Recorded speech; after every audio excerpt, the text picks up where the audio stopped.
Bards in Exile, alias Bard en exil, présente De la brièveté de la vie, par Sénèque, lu par Lucius Bard.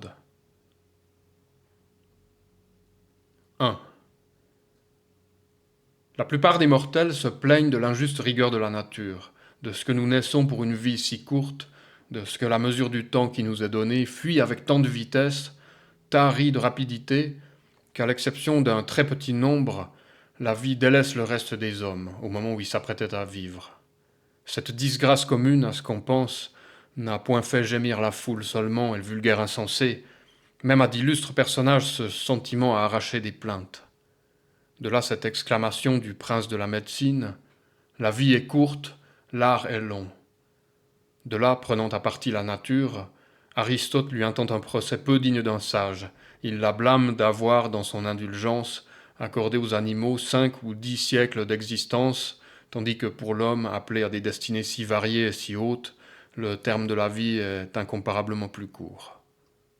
Nous n'avons pas trop peu de temps, mais nous en perdons beaucoup. La vie est assez longue, elle suffirait, et au-delà à l'accomplissement des plus grandes entreprises, si tous les moments en étaient bien employés. Mais quand elle s'est écoulée dans les plaisirs et dans l'indolence, sans que rien d'utile en ait marqué l'emploi, le dernier, l'inévitable moment vient enfin nous presser. Et cette vie que nous n'avions pas vue marcher, nous sentons qu'elle est passée. Voilà la vérité. Nous n'avons point reçu une vie courte, c'est nous qui l'avons rendue telle. Nous ne sommes pas indigents, mais prodigues. D'immenses, de royales richesses, échues à un maître vicieux, sont dissipées en un instant, tandis qu'une fortune modique, confiée à un gardien économe, s'accroît par l'usage qu'il en fait. Ainsi notre vie a beaucoup d'étendue pour qui sait en disposer sagement. 2. Pourquoi ces plaintes contre la nature? Elle s'est montrée si bienveillante, pour qui sait l'employer, la vie est assez longue. Mais l'un est dominé par une insatiable avarice, l'autre s'applique laborieusement à des travaux frivoles, un autre se plonge dans le vin, un autre s'endort dans l'inertie, un autre nourrit une ambition toujours soumise au jugement d'autrui, un autre témérairement passionné pour le négoce est poussé par l'espoir du gain sur toutes les terres, par toutes les mers, quelques-uns tourmentés de l'ardeur des combats ne sont jamais sans être occupés ou du soin de mettre les autres en péril, ou de la crainte d'y tomber eux-mêmes. On en voit qui, dévoués à d'illustres ingrats, se consument dans une servitude volontaire. Plusieurs convoitent la fortune d'autrui ou maudissent leur destinée, la plupart des hommes n'ayant point de but certain, cédant à une légèreté vague, inconstante, importune à elle-même, sont ballottés sans cesse en de nouveaux desseins. Quelques-uns ne trouvent rien qui les attire ni qui leur plaise, et la mort les surprend dans leur langueur et leur incertitude. Aussi cette sentence sortie comme un oracle de la bouche d'un grand poète me paraît-elle incontestable. Nous ne vivons que la moindre partie du temps de notre vie, car tout le reste de sa durée n'est point de la vie mais du temps. Les vices nous entourent et nous pressent de tous côtés. Ils ne nous permettent ni de nous relever, ni de reporter nos yeux vers la contemplation de la vérité. Ils nous tiennent plongés, abîmés dans la fange des passions. Il ne nous est jamais permis de revenir à nous, même lorsque le hasard nous amène quelque relâche. Nous flottons comme sur une mer profonde où, même après le vent, on sent encore le roulis des vagues, et jamais à la tourmente de nos passions on ne voit succéder le calme. Vous croyez que je ne parle que de ceux dont chacun publie les misères, mais considérez ces heureux du jour autour desquels la foule se presse. Leur bien les étouffe. Combien d'hommes que l'opulence accable, combien d'autres pour cette éloquence qui, dans une lutte de chaque jour, les force à déployer leur génie, ont épuisé leur poitrine. Combien sont pâles de leur continuelle débauche. Que de grands à qui le peuple des clients toujours autour d'eux empressés ne laisse aucune liberté. Enfin, parcourez tous les rangs de la société, depuis les plus humbles jusqu'aux plus élevés. L'un réclame votre appui en justice, l'autre vous y assiste. Celui-ci voit sa vie en péril, celui-là le défend, cet autre est juge. Nul ne s'appartient, chacun se consume contre un autre. Informez-vous de ces clients dont les noms s'apprennent par cœur. Vous verrez à quel signe on les reconnaît. Celui-ci rend ses devoirs à un tel, celui-là à tel autre. Personne ne s'en rend à soi-même. Enfin, rien de plus extravagant que les colères de quelques-uns. Ils se plaignent de la hauteur des grands qui n'ont pas eu le temps de les recevoir. Comment ose-t-il se plaindre de l'orgueil d'un autre, celui qui jamais ne trouve un moment pour lui-même? Cet homme, quel qu'il soit, avec son visage dédaigneux, vous a du moins regardé. Il a prêté l'oreille à vos discours, vous a fait placer à ses côtés, et vous, jamais vous n'avez daigné tourner un regard sur vous-même, ni vous donner audience. 3. Vous n'êtes donc pas en droit de reprocher à personne ses bons offices, car vous les rendiez moins par le désir d'être avec un autre que par impuissance de rester avec vous-même. Quand bien même tous les génies qui ont jamais brillé se réuniraient pour méditer sur cet objet, ils ne pourraient s'étonner assez de cet aveuglement de l'esprit humain. Aucun homme ne supporte qu'on s'empare de ses propriétés, et pour le plus léger différend sur les limites, on a recours aux pierres et aux armes. Et pourtant la plupart permettent qu'on empiète sur leur vie, et on les voit même en livrer d'avance à d'autres la possession pleine et entière. On ne trouve personne qui vous fasse part de son argent, et chacun dissipe sa vie à tout venant. Tel s'applique à conserver leur patrimoine qui, vienne l'occasion de perdre leur temps, s'en montrent prodigues, alors seulement que l'avarice serait une vertu.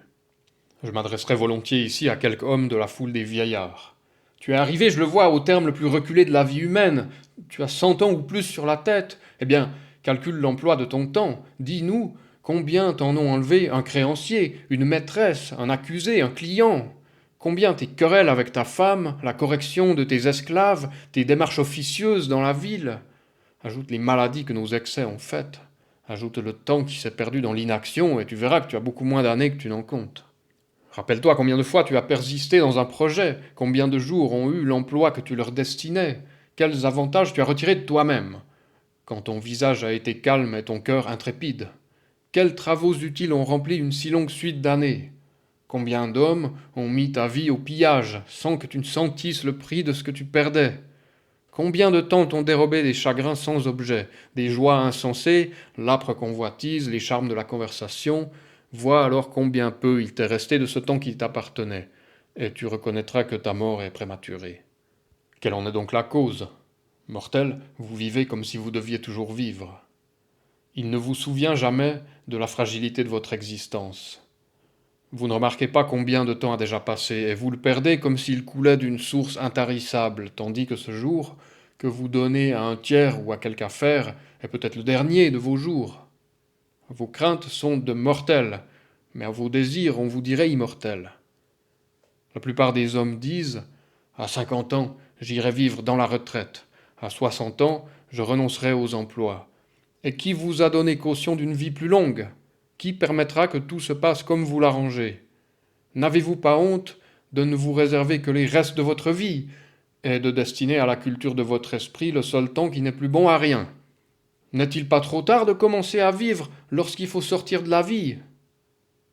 Quel fol oubli de notre condition mortelle que de remettre à 50 ou 60 ans les sages entreprises et de vouloir commencer la vie à une époque où peu de personnes peuvent parvenir. 4.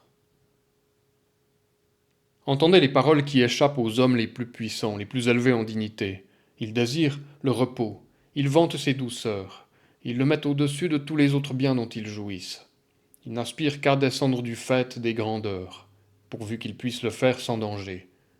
Car bien que rien au dehors ne l'attaque ni ne l'ébranle, la fortune est sujette à s'écrouler sur elle-même. Le divin Auguste, à qui les dieux avaient plus accordé qu'à tout autre mortel, ne cessa de réclamer pour soi le repos et de souhaiter d'être délivré des soins du gouvernement. Dans tous ses discours, il en revenait toujours à ce point qu'il espérait pour lui le repos. Au milieu de ses travaux, il trouvait pour les alléger une consolation illusoire, mais douce toutefois, en se disant « Un jour, je vivrai pour moi ». Dans une de ses lettres adressées au Sénat, où il assurait que son repos ne manquerait point de dignité et ne démentirait point sa gloire, j'ai remarqué ces mots. Mais de tels projets sont plus beaux à réaliser qu'en spéculation.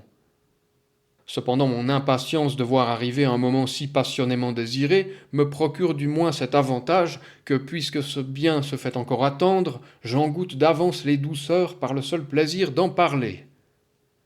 Combien faut-il que le repos lui parût précieux, puisqu'à défaut de la réalité, il voulait en jouir en imagination.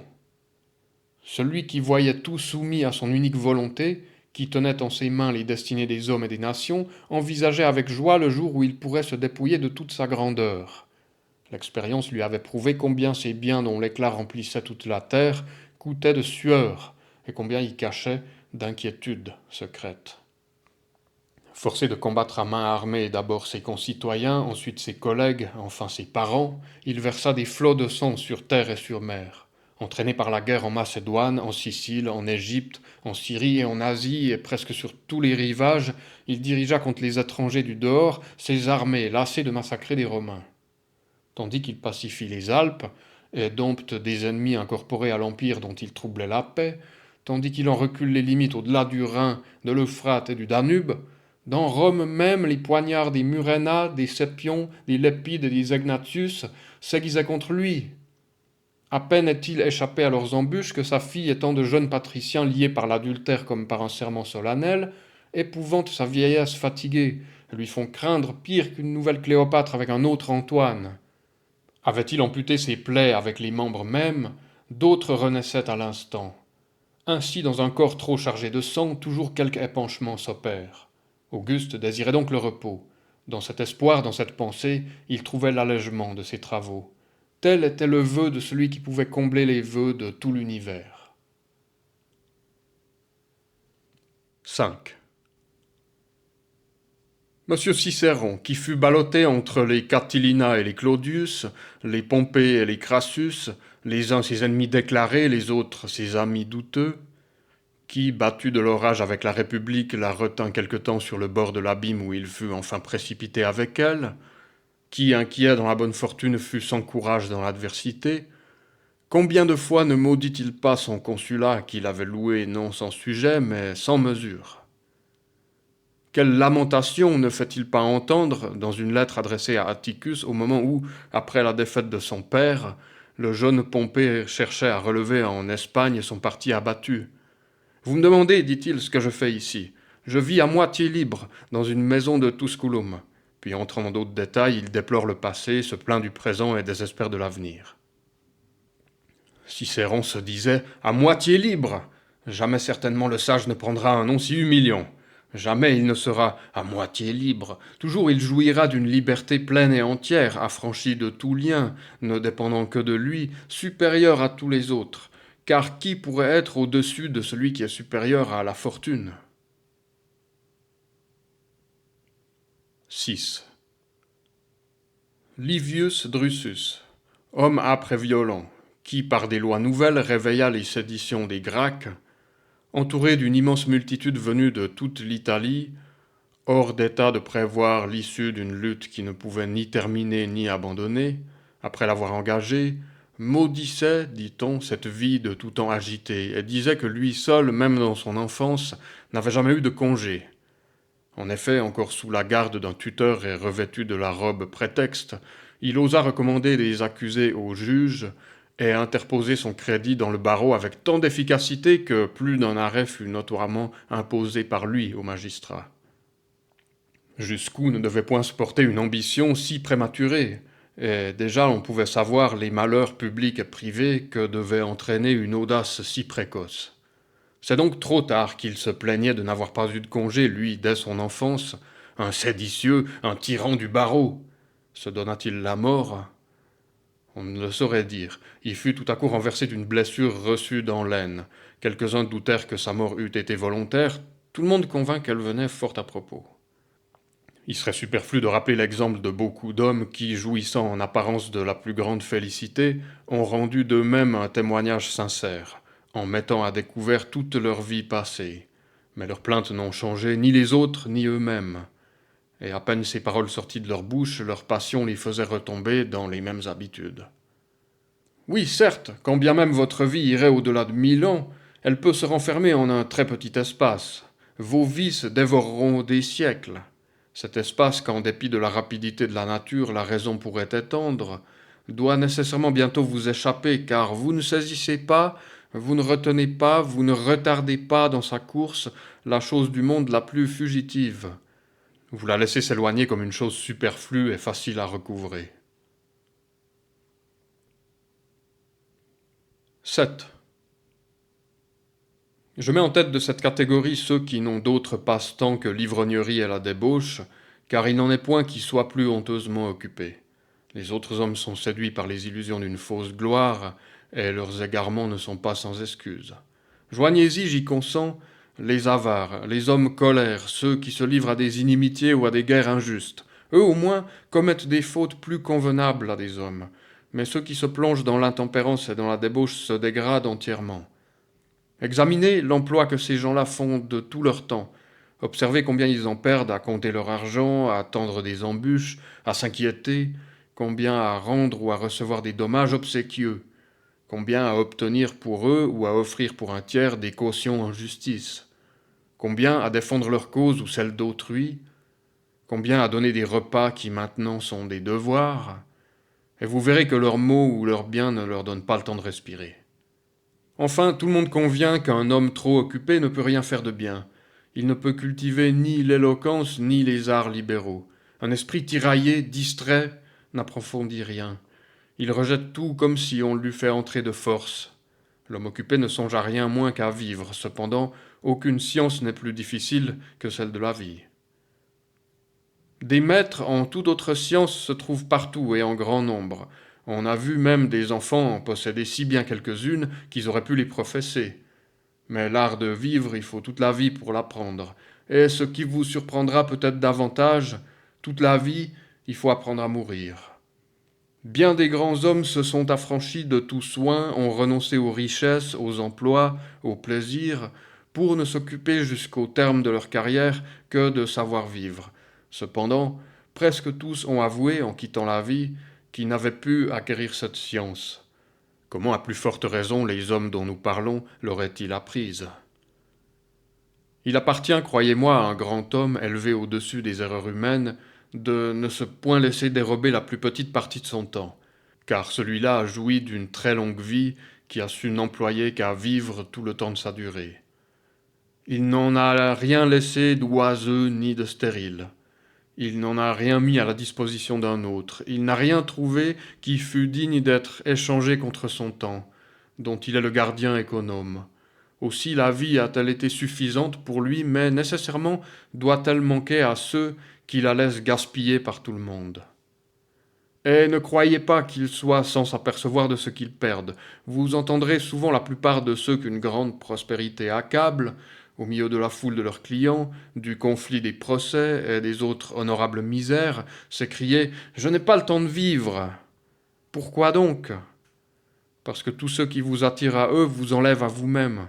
Combien de jours ne vous ont pas dérobé cet accusé, ce candidat, cette vieille fatiguée d'enterrer ses héritiers, et cet homme riche qui fait le malade pour irriter la cupidité des coureurs de succession, et ce puissant ami qui vous recherche non par amitié mais par ostentation?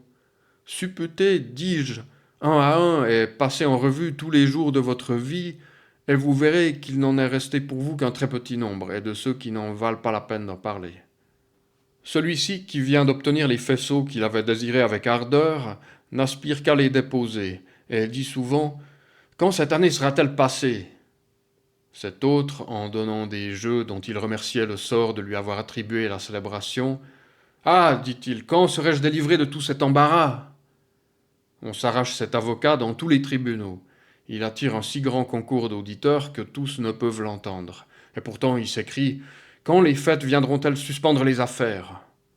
Chacun anticipe sur sa vie, tourmenté qu'il est de l'impatience de l'avenir et de l'ennui du présent.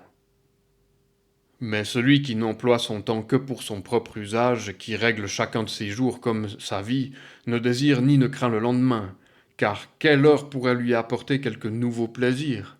Il a tout connu, tout goûté jusqu'à satiété. Que l'aveugle fortune décide du reste comme il lui plaira. Déjà, sa vie est en sûreté. On peut y ajouter, mais non en retrancher.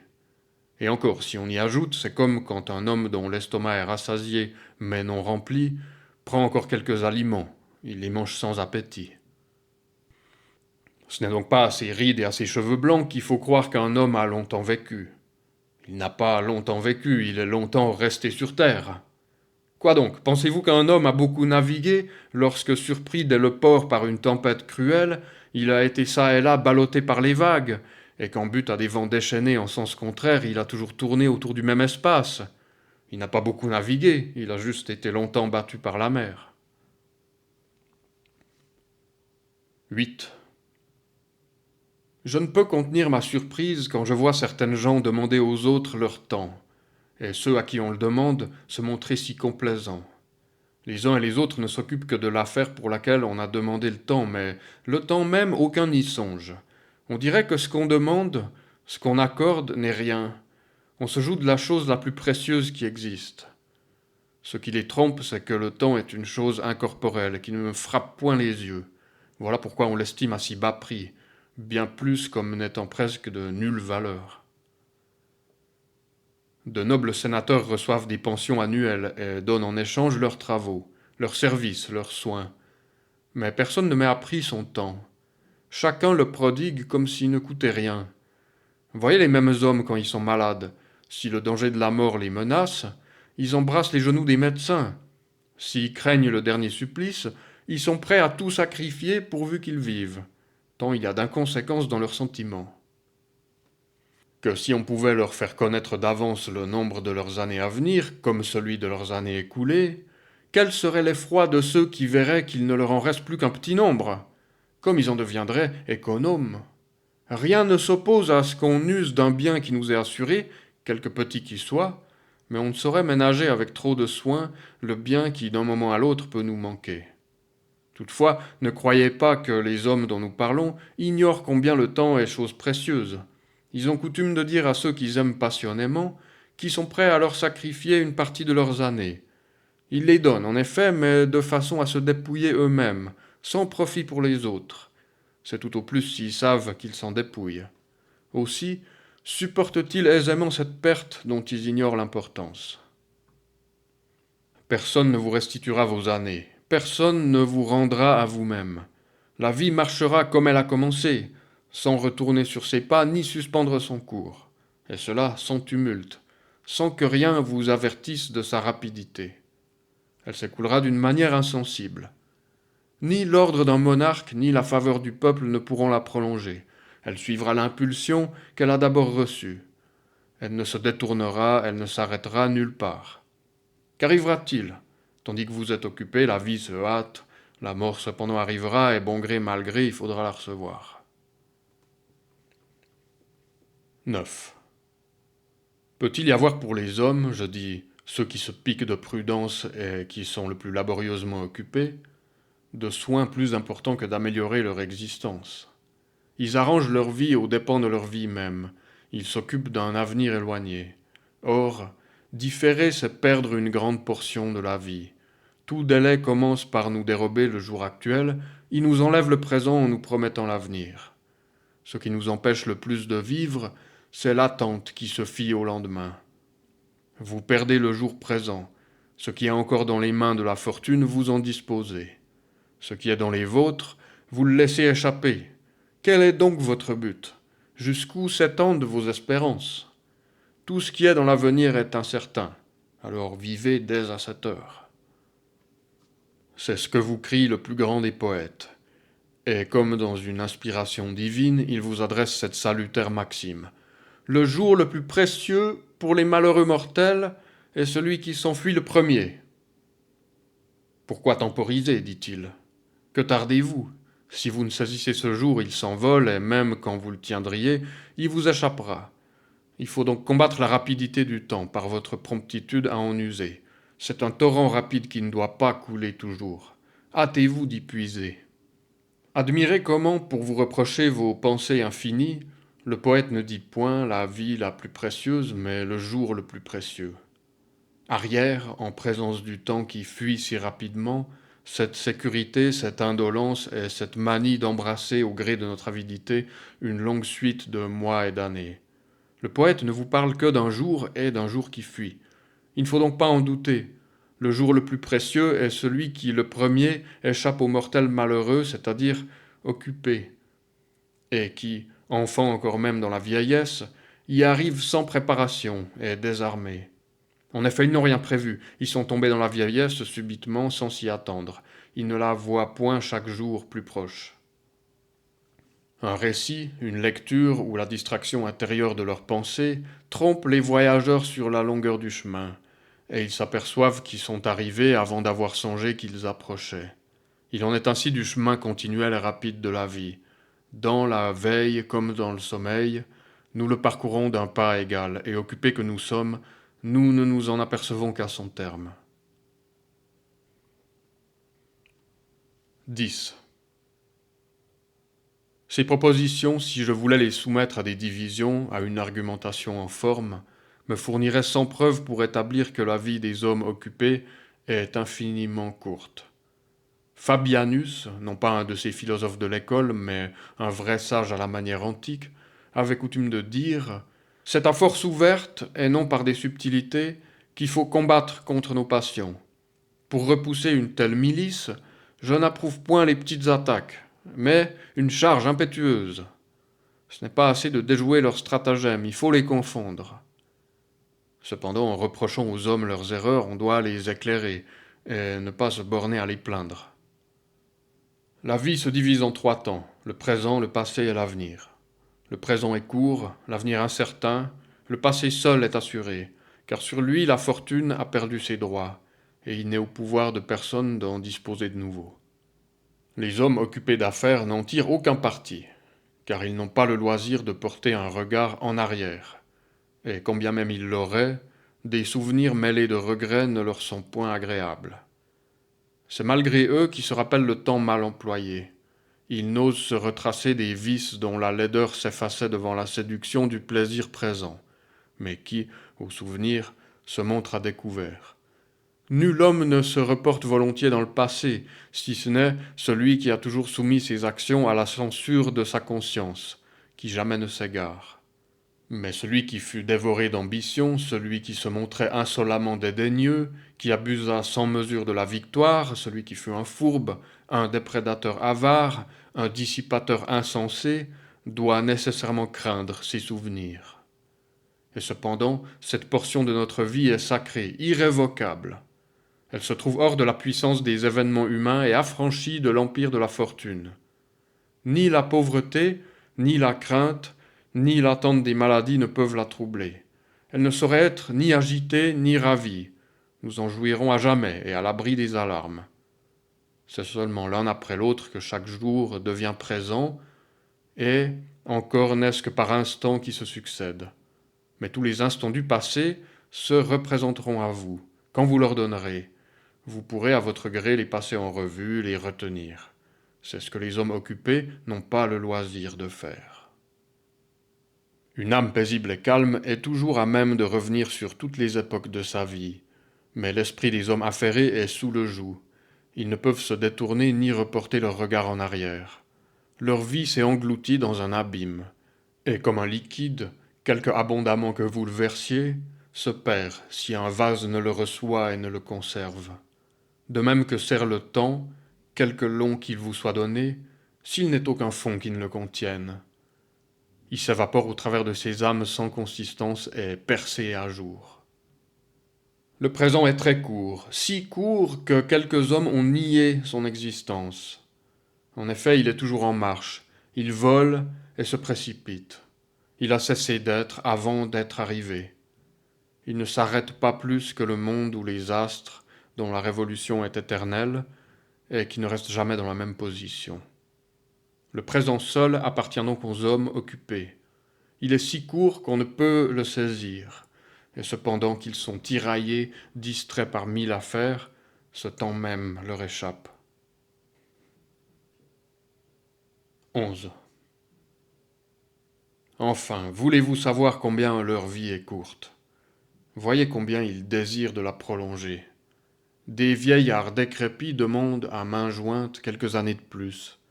Ils se font plus jeunes qu'ils ne sont, et se berçant de ce mensonge, ils le soutiennent aussi hardiment que s'ils pouvaient tromper le destin. Mais si quelque infirmité vient leur rappeler leur condition mortelle, ils meurent remplis d'effroi. Ils ne sortent pas de la vie, ils en sont arrachés.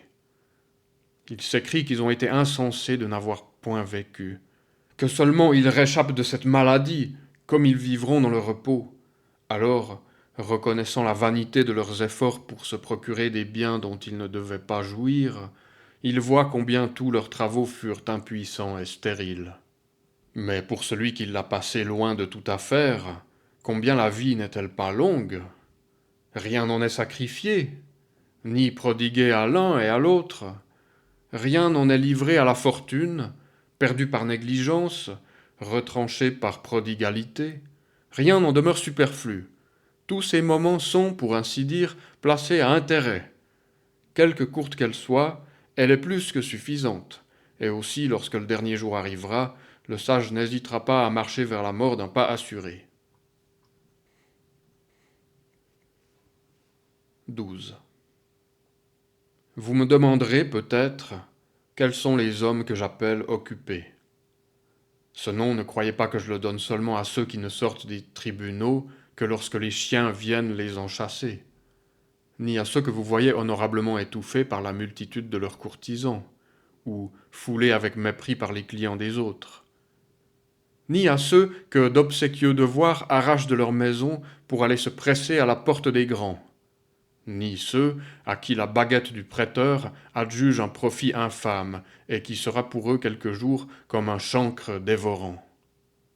Il est des hommes dont le loisir même est affairé, à la campagne, dans leur lit, au milieu de la solitude, quoique éloignés du reste des hommes, ils sont insupportables à eux-mêmes. La vie de certaines gens ne peut être appelée une vie oisive, c'est une activité paresseuse. Appelez-vous oisif celui qui, avec une attention inquiète, s'occupe à ranger symétriquement des vases de Corinthe, que la folle manie de quelques curieux a rendu précieux, et qui passe la plus grande partie de ses jours à polir des laines couvertes de rouille, ou celui qui, au gymnase, car ô dépravation nous ne sommes pas infectés seulement des vices romains, va, pour contempler les jeunes combattants, s'installer dans le lieu même où ils se frottent d'huile, celui qui s'amuse à assortir par compagnie, selon leur âge et leur couleur, les champions accoutumés à vaincre, celui qui nourrit la voracité des athlètes les plus en renom. Direz-vous livrer au repos ceux qui passent tant d'heures chez un barbier pour se faire arracher le moindre poil qui leur sera poussé pendant la nuit, pour tenir conseil sur chaque cheveu, pour qu'on relève leur coiffure abattue, et qu'on ramène également de chaque côté du front leurs cheveux clairsemés? Comme ils se mettent en colère si le barbier, croyant avoir affaire à des hommes, met quelque négligence à les raser. Comme ils pâlissent de courroux s'il leur a coupé les faces d'un peu trop près, si quelques cheveux dépassent les autres, si tous ne tombent pas en boucle bien égale. Est-il un seul d'entre eux qui n'aimât mieux voir sa patrie en désordre que sa coiffure, qui ne soit plus inquiet de l'ajustement de sa tête que de sa santé, qui ne préférât être bien coiffé comme de bien? Appelez-vous oisifs ces hommes toujours occupés entre le peigne et le miroir. Que sont donc ceux qui ont l'esprit sans cesse tendu à composer, entendre et réciter des chansons, qui, forçant leur voix, formée par la nature à rendre des sons simples et faciles, lui font exécuter les modulations apprêtées d'une languissante mélodie. Leurs doigts marquent sans cesse la mesure de quelque air qu'ils ont dans la tête, et même au milieu d'affaires sérieuses, dans des circonstances tristes, ils font entendre un léger fredonnement. Ces gens-là ne sont pas oisifs, mais inutilement occupés. Et certes, je ne regarderai pas leurs festins comme des moments de repos, quand je vois avec quelle sollicitude ils rangent leur vaisselle. Quelle importance ils mettent à ce que les tuniques de leur échanson soient relevées avec grâce, combien ils sont inquiets sur la manière dont un sanglier sortira des mains d'un cuisinier, avec quelle célérité leurs esclaves bien épilés savent, au signal donné, s'acquitter de leurs services divers, avec quel art la volaille est découpée en menus morceaux, avec quel soin de malheureux esclaves font disparaître les dégoûtantes sécrétions des convives. C'est ainsi qu'on se fait une réputation de magnificence et de délicatesse. Les vices de ces gens-là les accompagnent si constamment dans tous les moments de leur vie qu'ils mettent même dans le boire et dans le manger une ambitieuse vanité. Vous ne compterez pas sans doute parmi les oisifs ces hommes lâches et mous qui se font promener de côté et de l'autre en chaise et en litière, et qui, pour se faire porter ainsi comme si l'obligation en était indispensable, ne manquent jamais le remarquer, qui ont besoin qu'on les avertisse du moment où ils doivent aller se laver, aller au bain ou aller souper. Si profonde est la mollesse où languit leur âme, qu'ils ne peuvent savoir par eux-mêmes s'ils ont appétit. J'ai ouï dire qu'un de ces voluptueux, si toutefois on peut nommer volupté ce complet oubli de la manière de vivre qui convient à l'homme, au moment où plusieurs bras l'enlevaient du bain et le plaçaient sur un siège, demanda « Suis-je assis ?» Et cet homme qui ignore s'il est assis, pensez-vous qu'il puisse mieux savoir s'il vit, s'il voit, s'il est en repos? Je ne saurais dire s'il mérite plus de pitié pour être capable d'une telle ignorance que pour l'affecter. Car si ces gens-là oublient réellement bien des choses, ils feignent aussi d'en oublier beaucoup. Certains vices les charment comme la preuve d'une situation brillante. Il n'appartient qu'à un homme obscur et méprisable de savoir ce qu'il fait. Allez maintenant dire que nos mimes chargent le tableau, quand ils tournent en ridicule les excès de notre luxe. À coup sûr, ils en oublient beaucoup plus qu'ils en inventent. Oui, dans ce siècle ingénieux seulement pour le mal, les vices, chaque jour plus nombreux, ont pris un essor si incroyable qu'on devrait plutôt accuser nos mimes d'en affaiblir la peinture. Quoi, il existe un homme tellement énervé par les plaisirs qu'il ait besoin d'apprendre d'un autre s'il est assis. Un tel homme n'est point oisif, il faut lui donner un autre nom, il est malade. Bien plus, il est mort. L'oisif est celui-là qui a le sentiment de son oisiveté, mais l'homme qui a besoin d'un autre pour connaître la position de son corps, comment pourrait-il être le maître de quelque portion de son temps?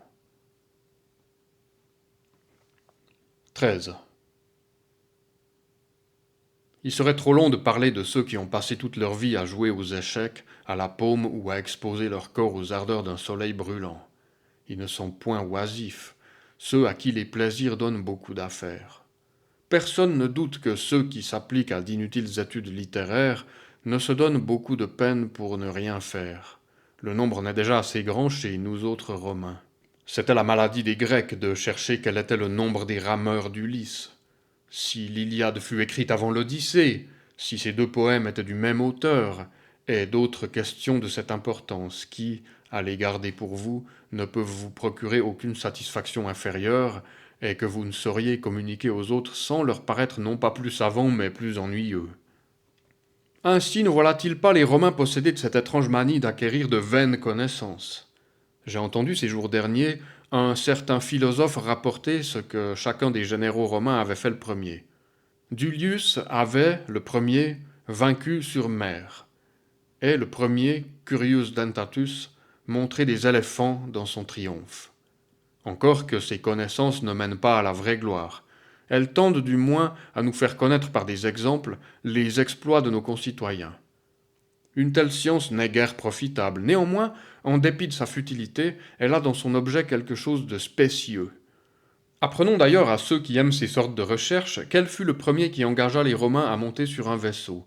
Ce fut Claudius, surnommé pour cette raison Caudex, nom que les anciens donnaient à un assemblage de plusieurs planches, d'où les tables publiques où sont inscrites nos lois ont été appelées codes. Et de nos jours encore, les bateaux qui, de temps immémorial, apportent à Rome ses subsistances par le fleuve Tibre s'appellent caudicaires. Il est sans doute bien important de savoir que Valerius Corvinus s'empara le premier de la ville de Messana et fut le premier de la maison Valeria qui, empruntant son nom d'une ville prise, fut appelée Messana puis vulgairement Messala au moyen du changement d'une lettre. Il est permis aussi de chercher à savoir que Sylla présenta le premier dans le cirque des lions en liberté, tandis qu'auparavant ils étaient attachés, et que le roi Bocchus envoya des archers pour les tuer. Eh bien, passe encore pour cela. Mais que Pompée ait donné le premier au peuple un combat de 18 éléphants contre des malfaiteurs, quel avantage peut-on tirer de la connaissance de ce fait? Le premier citoyen de Rome que son extrême bonté a fait comparer à nos anciens héros crut donner un spectacle mémorable en inventant un nouveau moyen de faire périr les hommes. Ils combattent, c'est trop peu. Ils sont criblés de coups, ce n'est point encore assez. Il faut de plus qu'ils soient écrasés par l'énorme masse des éléphants. Mieux valait laisser de pareilles actions dans l'oubli, pour empêcher que quelque homme puissant ne les connût dans la suite, et n'enchérit sur ces actes que réprouve l'humanité. Oh, quelle profonde ténèbre répand dans l'esprit des mortels une grande prospérité. Pompée se croyait au-dessus de la nature, lorsqu'il exposait tant d'infortunés à la fureur des bêtes féroces, nées sous un autre ciel. Lorsqu'il mettait aux prises des combattants des forces si disproportionnées, et versait des flots de sang sous les yeux du peuple romain, qu'il devait bientôt forcer d'en répandre davantage. Plus tard, ce même homme, victime d'une affreuse perfidie de la part des Alexandrins, présenta sa tête au fer du dernier des esclaves, et comprit alors sans doute le vain étalage de son surnom. Mais pour revenir au sujet dont je me suis écarté, je vais encore exposer les inutiles efforts de quelques hommes sur des objets différents. Le même savant racontait que Metellus, après sa victoire sur les Carthaginois en Sicile, fut le seul de nos généraux qui fit marcher devant son char de triomphe 120 éléphants captifs, que Sylla fut le dernier des Romains qui agrandit l'enceinte de la ville, ce qui, chez nos ancêtres, ne se pratiquait jamais qu'à la suite de la conquête de quelques territoires en Italie, et non dans les provinces. Il est cependant plus utile de savoir cela que, par exemple, d'apprendre que le mont Aventin était en dehors des murs pour l'une de ces deux raisons, ou que le peuple s'y était retiré autrefois, ou que Rémus, s'étant placé sur cette montagne pour considérer le vol des oiseaux, les auspices ne lui avaient pas été favorables. Enfin, il est une infinité d'autres traditions de ce genre qui sont des fictions ou ressemblent à des mensonges. Mais en accordant que ceux qui les reproduisent soient de bonne foi, et prêts à les appuyer par des preuves, de qui pourront-elles corriger les travers ou réprimer les passions? Qui rendront-elles plus courageux, plus justes, plus libéral? Notre ami Fabianus doutait s'il ne valait pas mieux ne rien apprendre que de s'embarrasser de pareilles études. 14. Ceux-là seuls jouissent du repos qui se consacrent à l'étude de la sagesse. Seuls ils vivent, car non seulement ils mettent à profit leur existence, mais ils y ajoutent celle de toutes les générations. Toutes les années qui ont précédé leur naissance leur sont acquises.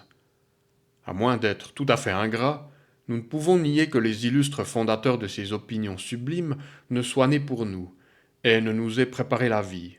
Ces admirables connaissances qu'ils ont tirées des ténèbres et mises au grand jour, c'est grâce à leurs travaux que nous y sommes initiés. Aucun siècle ne nous est interdit. Tous nous sont ouverts. Et si la grandeur de notre esprit nous porte à sortir des entraves de la faiblesse humaine, grand est l'espace de temps que nous pouvons parcourir. Je peux discuter avec Socrate, douter avec Carnéade, jouir du repos avec Épicure. Avec les stoïciens, je peux vaincre la nature humaine, et avec les cyniques, je peux dépasser sa portée. Enfin, marcher d'un pas égal avec la nature elle-même, être contemporain de tous les siècles.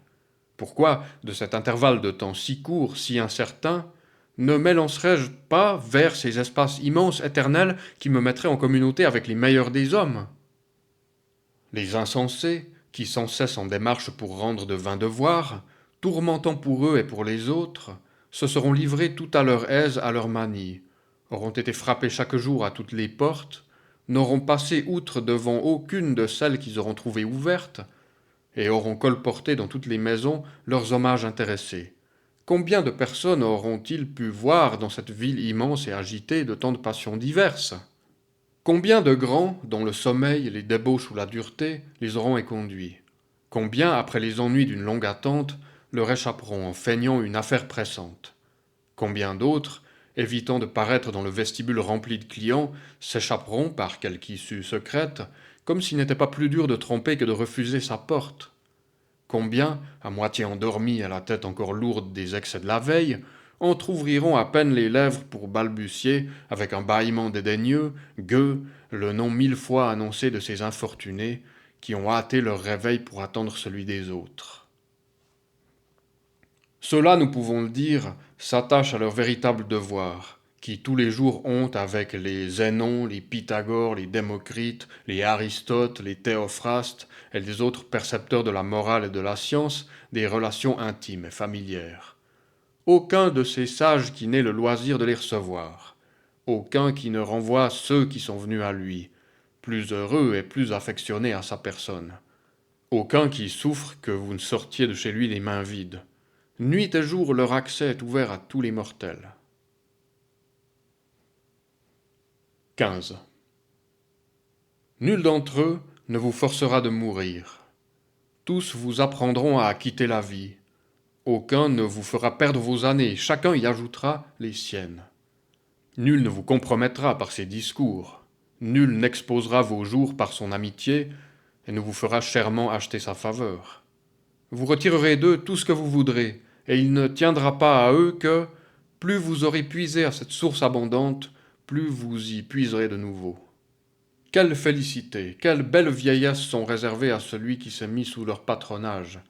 Il aura des amis avec lesquels il pourra délibérer sur les plus grandes comme sur les plus petites affaires, recevoir tous les jours des conseils, entendre la vérité sans injure, la louange sans flatterie, et les prendre pour modèles. On dit souvent qu'il n'a pas été en notre pouvoir de choisir nos parents, que le sort nous les a donnés. Il est pourtant une naissance qui dépend de nous. Il existe plusieurs familles d'illustres génies. Choisissez celle où vous désirez être admis.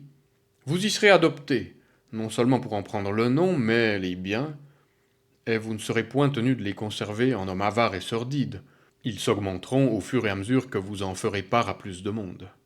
Ces grands hommes vous ouvriront le chemin de l'éternité, vous élèveront à une hauteur d'où personne ne pourra vous faire tomber. Tel est le seul moyen d'étendre une vie mortelle, et même de la changer en immortalité. Les honneurs, les monuments, tout ce que l'ambition obtient par des décrets, tous les trophées qu'elle peut élever, s'écroulent promptement.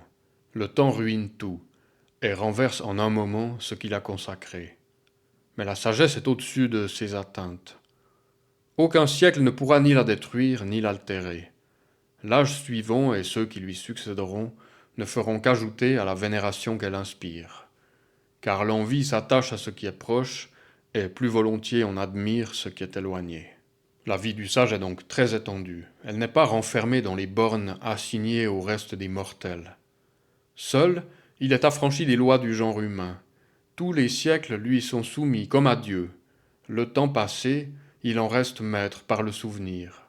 Le présent, il en use. L'avenir, il en jouit d'avance. Il se compose une longue vie par la réunion de tous les temps en un seul. 16. Mais combien est courte et agitée la vie de ceux qui oublient le passé, négligent le présent et craignent pour l'avenir. Arrivés au dernier moment, les malheureux comprennent trop tard qu'ils ont été si longtemps occupés à ne rien faire. Et de ce qu'ils invoquent quelquefois la mort, n'allez pas en conclure que leur vie soit longue. Leur folie les agite de passions désordonnées qui les précipitent même vers ce qu'ils craignent. Aussi ne désirent-ils souvent la mort que parce qu'ils la redoutent. Ne regardez pas non plus comme une preuve qu'ils vivent longtemps, si le jour, souvent, leur paraît long, et qu'en attendant le moment fixé pour leur souper, ils se plaignent que les heures s'écoulent avec lenteur, car si quelquefois leurs occupations les quittent, ils sont tout accablés du loisir qu'elles leur laissent. Ils ne savent ni comment en faire usage, ni comment s'en débarrasser. Aussi cherchent-ils une occupation quelconque, et tout le temps intermédiaire devient un fardeau pour eux. Cela, certes, est si vrai que, si un jour a été indiqué pour un combat de gladiateurs, ou si l'époque de tout autre spectacle ou divertissement est attendue, ils voudront franchir tous les jours d'intervalle jusqu'à ce spectacle. Tout retardement à l'objet qu'ils désirent leur semble long, mais le moment après lequel ils soupirent est court et fugitif, et devient encore plus rapide par leur faute, car d'un objet ils passent à un autre, et aucune passion ne peut seule les captiver. Pour eux les jours ne sont pas longs, mais insupportables. Combien, au contraire, leur paraissent courtes les nuits qu'ils passent dans les bras des prostituées et dans leurs orgies. Aussi les poètes, dont le délire entretient par des fictions les égarements des hommes, ont-ils faim que Jupiter, enivré des délices d'une nuit adultère, en doubla la durée. N'est-ce pas exciter nos vices que de les attribuer aux dieux, et de donner pour excuse à la licence de nos passions les excès de la divinité? Pourraient-elles ne leur point paraître courtes, ces nuits qu'ils achètent si cher? Ils perdent le jour dans l'attente de la nuit, et la nuit dans la crainte du jour. 17.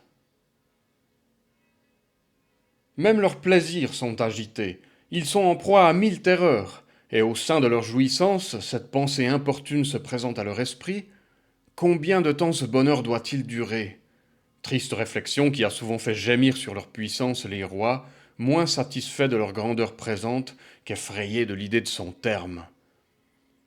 Lorsque, dans des plaines immenses, Xerxès déployait son armée tellement nombreuse que, ne pouvant en faire le dénombrement, il la mesurait par l'étendue du terrain qu'elle couvrait, ce monarque si orgueilleux ne put retenir ses larmes, en songeant que de cette multitude d'hommes à la fleur de l'âge, aucun n'existerait dans 100 ans. Mais lui, qui pleurait ainsi, il allait dans un bien court intervalle faire périr, soit sur terre, soit sur mer, dans le combat ou dans la fuite, ces mêmes hommes, pour lesquels il redoutait la révolution d'un siècle. Mais, que dis-je, leurs joies mêmes sont inquiètes, car elles ne reposent pas sur des fondements solides. La même vanité qui les fait naître les trouble. Que doivent être, pensez-vous, les moments de leur vie qui, de leur aveu même, sont malheureux, si ceux dont ils s'enorgueillissent et qui semblent les élever au-dessus de l'humanité sont loin de leur offrir un bonheur sans mélange. Les plus grands biens ne sont pas exempts de sollicitude, et la plus haute fortune doit inspirer le moins de confiance. Le bonheur est nécessaire pour conserver le bonheur, et les vœux exaucés exigent d'autres vœux. Tout ce que donne le hasard est peu stable, et plus il vous élève, plus haut il vous suspend au bord du précipice. Or, personne ne doit se complaire à des biens si fragiles. Elle est donc non seulement très courte, mais aussi très malheureuse, la vie de ceux qui se procurent avec de grands efforts ce qu'ils ne peuvent conserver qu'avec des efforts plus grands encore. Ils acquièrent avec peine ce qu'ils désirent, et possèdent avec inquiétude ce qu'ils ont acquis. On ne tient cependant aucun compte d'un temps qui ne doit plus revenir. D'anciennes occupations, on en substitue de nouvelles. Un espoir accompli fait naître un autre espoir. L'ambition provoque l'ambition. On ne cherche point la fin des peines, seulement on en change l'objet. Si l'on s'est tourmenté pour parvenir aux honneurs, on perd plus de temps encore afin d'y faire arriver les autres. Candidats, lorsque nous sommes à la fin de nos brigues, nous devenons solliciteurs pour autrui. Lorsque nous avons déposé la pénible fonction d'accusateur, nous aspirons à celle de juge. Lorsqu'on a cessé d'être juge, on veut présider le tribunal. Cet agent mercenaire a vieilli pour gérer la fortune d'un autre. Maintenant, la sienne l'absorbe tout entier. Marius a quitté la chaussure du soldat, il devient consul. Quintius se hâte de déposer la dictature, il va bientôt être encore une fois arraché à sa charrue. Il marchera contre les Carthaginois dès avant l'âge requis pour une si grande entreprise. Scipion, vainqueur d'Hannibal, vainqueur d'Antiochus, ornement de son propre consulat, caution de celui de son frère. Et si lui-même n'y met obstacle, il sera placé à côté de Jupiter. Plus tard, des citoyens séditieux n'en poursuivront pas moins le sauveur de Rome, et après qu'il aura dédaigné dans sa jeunesse des honneurs qui l'eussent égalé aux dieux, sa vieillesse ambitieuse se complaira dans un exil sans terme. Jamais on ne manquera de motifs heureux ou malheureux de sollicitude. Les affaires nous interdiront le repos toujours désiré, jamais obtenu. 18. Séparez-vous donc du vulgaire, et pour rentrer enfin paisiblement au port, n'attendez pas que toute votre vie ait essuyé la tempête. Songez combien de fois vous avez bravé les flots, combien de tempêtes privées vous avez soutenues, combien d'orages publics vous avez attirés sur votre tête. Assez longtemps, votre vertu s'est montrée dans les fatigues d'une vie pénible, agitée. Éprouvez ce qu'elle pourra faire au sein du repos. Vous avez consacré à la République la plus grande et certes la meilleure partie de votre vie. Prenez aussi un peu de temps pour vous. Ce n'est point à un repos plein d'indolence et d'inertie que je vous convie. Ce n'est ni dans le sommeil ni dans les voluptés chéries de la foule que je veux vous voir ensevelir tout ce qu'il y a en vous de vivacité et d'énergie. Ce n'est pas ça, se reposer. Vous trouverez encore des occupations plus importantes que celles dont vous vous êtes si activement acquitté jusqu'à ce jour, et vous y vaquerez à loisir et en sécurité. Actuellement, vous administrez les revenus de l'univers avec autant de désintéressement que les revenus d'autrui, autant de zèle que vos propres revenus, autant d'intégrité que les revenus de la République. Vous savez vous concilier l'affection dans une position où il est difficile d'éviter la haine, mais cependant, croyez-moi, mieux vaut s'occuper à régler les comptes de sa vie que ceux des subsistances publiques. Cette force d'esprit, capable des plus grandes choses, Cessez de la consacrer à un ministère honorable sans doute, mais peu propre à rendre la vie heureuse, et appliquez-la désormais à vous-même. Songez que si, depuis votre premier âge, vous avez cultivé assidûment de nobles études, ce n'était point pour devenir le dépositaire fidèle de plusieurs milliers de mesures de blé. Vous donniez de plus grandes et plus hautes espérances. On ne manquera point d'hommes qui joignent au goût du travail une intégrité scrupuleuse. Les bêtes de somme sont plus propres à porter un fardeau que les coursiers de race. Qui osa jamais ralentir leur généreuse vivacité sous un lourd bagage? Réfléchissez, en outre, combien de sollicitudes entraîne une charge si pénible. C'est à l'estomac de l'homme que vous avez affaire. Un peuple affamé n'entend point la raison. L'équité ne saurait le calmer. Les prières ne sauraient le fléchir. Naguère, dans les journées qui précédèrent ou suivirent immédiatement sa mort, Caius César, si l'on conserve encore quelques sentiments dans les enfers, dut regretter amèrement de laisser le peuple romain sain et sauf, car il ne restait de subsistance que pour 7 ou 8 jours. Et tandis qu'avec des vaisseaux il construisit des ponts et se jouait de la puissance de l'Empire, on était à la veille de subir le dernier des maux, même pour des assiégés, la disette. Peu s'en fallut que la mort, la famine et la ruine générale, qui en est presque toujours la suite, n'accompagnassent cette imitation d'un roi insensé, d'un roi étranger, si malencontreusement superbe. Dans quelle situation d'esprit durent être les magistrats chargés des approvisionnements publics, menacés du fer, des pierres, du feu, de la fureur de Caius? Ils mirent un soin extrême à dissimuler un mal qu'aucun symptôme n'avait encore trahi. C'était là agir sagement, car il est des malades qu'il faut laisser dans l'ignorance de leur mal. Beaucoup d'hommes sont morts pour l'avoir connu. 19. Cherchez donc un asile dans des occupations plus tranquilles, plus sûres, plus hautes. Car veillez à ce que les arrivages du blé s'effectuent sans fraude, à ce qu'il soit soigneusement emmagasiné dans les greniers de peur qu'il ne s'échauffe ou qu'il ne se gâte par l'humidité. Enfin, à ce que la mesure et le poids s'y trouvent. Pensez-vous que de tels soins puissent être comparés à ces saintes et sublimes études qui vous révéleront la nature des dieux, leurs plaisirs, leurs conditions, leurs formes, qui vous feront connaître la destinée réservée à notre âme? Dans quel lieu doit nous placer la nature quand nous serons dégagés des liens corporels? Quelle puissance soutient au milieu de l'espace les corps les plus pesants et au-dessus les plus légers, porte la matière ignée dans les régions les plus hautes, imprime aux astres leurs révolutions, produit enfin 1000 autres phénomènes encore plus merveilleux? Voulez-vous, abandonnant la terre, élever votre esprit à ces hautes connaissances? Maintenant que votre sang circule avec chaleur et que vous êtes dans la force de l'âge, dirigez-vous vers ces objets dignes de votre préférence. Vous trouverez dans ce genre de vie l'enthousiasme des sciences utiles, l'amour et la pratique de la vertu, l'oubli des passions, l'art de vivre et de mourir, un calme inaltérable. 20. La condition de tous les gens occupés est malheureuse. Plus malheureuse est celle des hommes qui chargent leur vie de soins qui ne sont pas pour eux, attendant, pour dormir, qu'un autre dorme, pour faire un pas, qu'un autre marche, pour manger, qu'un autre ait de l'appétit. L'amitié, la haine, les plus libres de toutes les affections sont chez eux à commandement. Ceux-là, s'ils veulent savoir combien leur vie est courte, n'ont qu'à supputer la part qui en revient à leur usage. Bien que vous les ayez vus souvent revêtus de la prétexte, quoique leur nom soit connu dans le forum, n'en soyez pas jaloux. Ces avantages, ils les achètent aux dépens de leur jour, et pour le plaisir d'attacher leur nom à une année, ils perdront toutes les années de leur vie.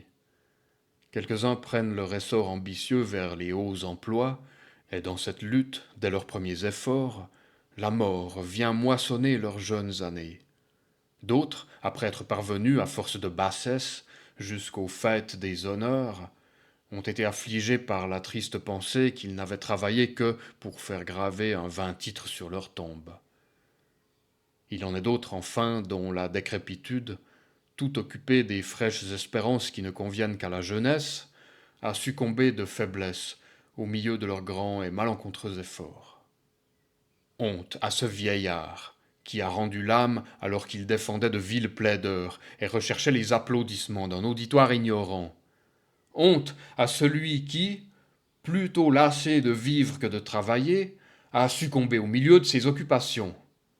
Honte à celui qui, expirant sur les trésors qu'il amassait, devient la risée d'un héritier qu'il a longtemps fait attendre. Je ne peux pas passer sous silence un exemple qui se présente à mon esprit. Turanius, vieillard d'une activité et d'une exactitude rares, était chargé de l'approvisionnement de Rome.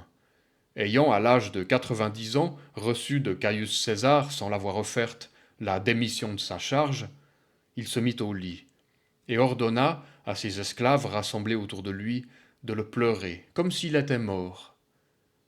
Toute la maison s'affligeait du loisir de son maître, et les lamentations ne cessèrent que lorsqu'il fut rendu à ses fonctions. Est-il donc si doux de mourir occupé? La plupart des hommes ont le même désir. La manie du travail survit en eux au pouvoir de travailler. Ils luttent contre la faiblesse du corps, et la vieillesse ne leur paraît fâcheuse que parce qu'elle les éloigne des affaires.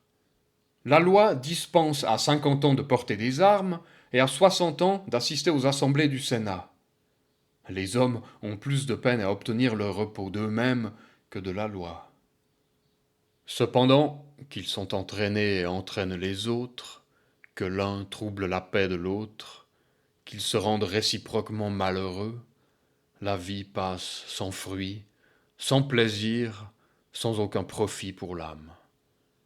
Nul ne voit la mort en perspective, chacun porte au loin ses espérances.